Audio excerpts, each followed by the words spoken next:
Mahesh Jethmalani senior advocate भी हमारे साथ जुड़ गए हैं।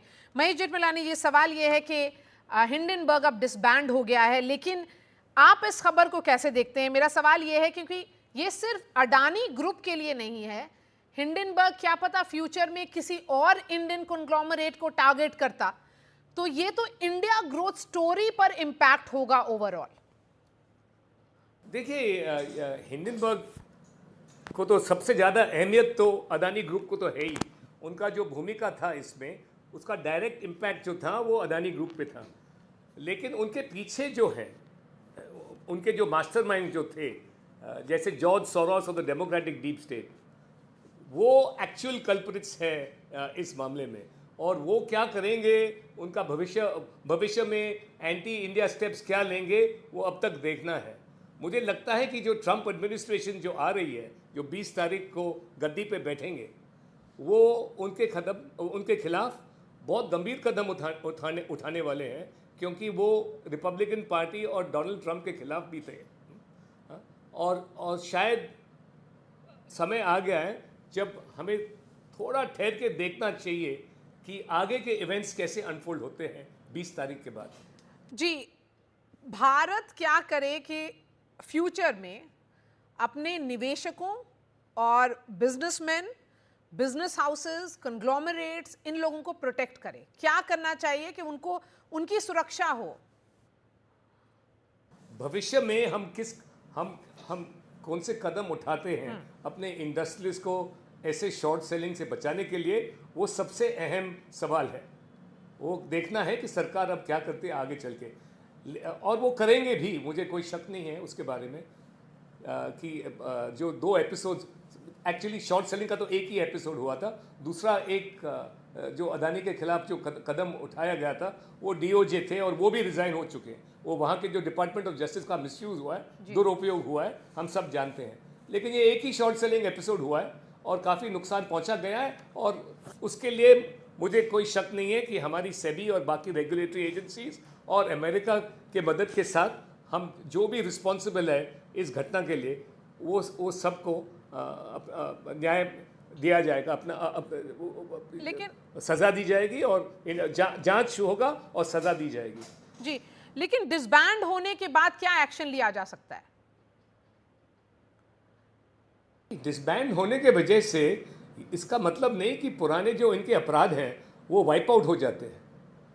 वो डिसबैंड भले करें, और वो डिसबैंड इसलिए किया है, वो एक प्रीएम्प्टिव स्टेप लिया है।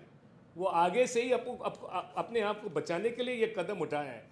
लेकिन उसका मतलब नहीं कि नेट एंडरसन द इंडिविजुअल, जो व्यक्ति जो हैं इसके पीछे, वो कोई भी पनिशमेंट या कोई भी इन्वेस्टिगेशन से ये बच जाएगा। इससे वो नहीं, ये एक कोशिश है, लेकिन एक मिसकंसीव कोशिश है, ये एक बेमतलब का कोशिश है अपने आप को बचाने के लिए। कानून इसको पकड़ेगा ही, और इनके थ्रू दूसरों जो हैं, जो बड़े खिलाड़ी हैं, उनको भी पकड़ेगा। आप सियासत को बदलते हुए कैसे देखेंगे? क्या आपको लगता है कि इस जो हिंडनबर्ग जो एजेंसी थी, उसने भारत की सियासत पर बहुत इम्पैक्ट किया था, क्योंकि जो विपक्षी पार्टियां हैं उन्होंने इसको एक टॉकिंग पॉइंट बनाया था सरकार को अटैक करने के लिए, अडानी ग्रुप को अटैक करने के लिए? आप सियासत कैसे बदलते हुए देख रहे हैं? देखिए, हम हिंडनबर्ग को बहुत ज़्यादा इम्पोर्टेंस दे रहे हैं। हिंडनबर्ग एक छोटा खिलाड़ी था इस पूरा साजिश में। सबसे पहले हम सोच रहे थे, जब ये पूरा कहानी पहले निकली, हमें लगता था कि हिंडनबर्ग शॉर्ट सेलर है। ऐसा पब्लिकली घोषणा भी की गई थी कि Hindenburg is the short seller. लेकिन असल में हिंडनबर्ग शॉर्ट सेलर नहीं था, वो एक रिसर्च एनालिस्ट थे, वो एक फ्रंट था जो असल में इसके पीछे थे, उनको छुपाने के लिए। अब हमें मालूम हो कौन है। हिंडनबर्ग ने खुद सेबी ने जो उनको एक लेटर लिखा था जांच के दौरान, उन्होंने खुद जवाब दिया है कि इसमें जो प्रिंसिपल खिलाड़ी थे वो कौन थे। तो अब हमें मालूम पड़ा है कि ब्रोकर था कोटक, फिर माइक लैंडन और उसका ट्रस्ट जो है, और उसकी बीबी एक चाइनीज स्पाई जिसके खिलाफ इन्वेस्टिगेशन चल रहा है, एनला चेंग।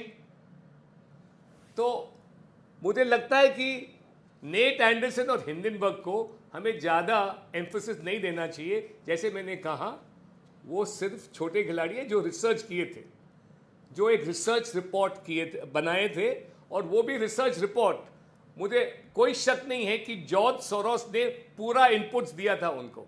ना सिर्फ George Soros, but George Soros के जो लोकल एजेंट्स हैं इंडिया में, वो भी इनपुट्स दिए थे। यदि आप हिंडनबर्ग रिपोर्ट को देखेंगे तो फिर आपको ये मालूम पड़ेगा कि हिंडनबर्ग रिपोर्ट्स के जो कंटेंट्स हैं, उनका काफ़ी जो कंटेंट्स हैं, वो पार्लियामेंट में जो कई हमारे एमपीज ने सवाल उठाए थे अदानी ग्रुप के बारे में, वो उसमें उपस्थित है। महीश जेठमलानी जी, शुक्रिया हमारे साथ जुड़ने के लिए।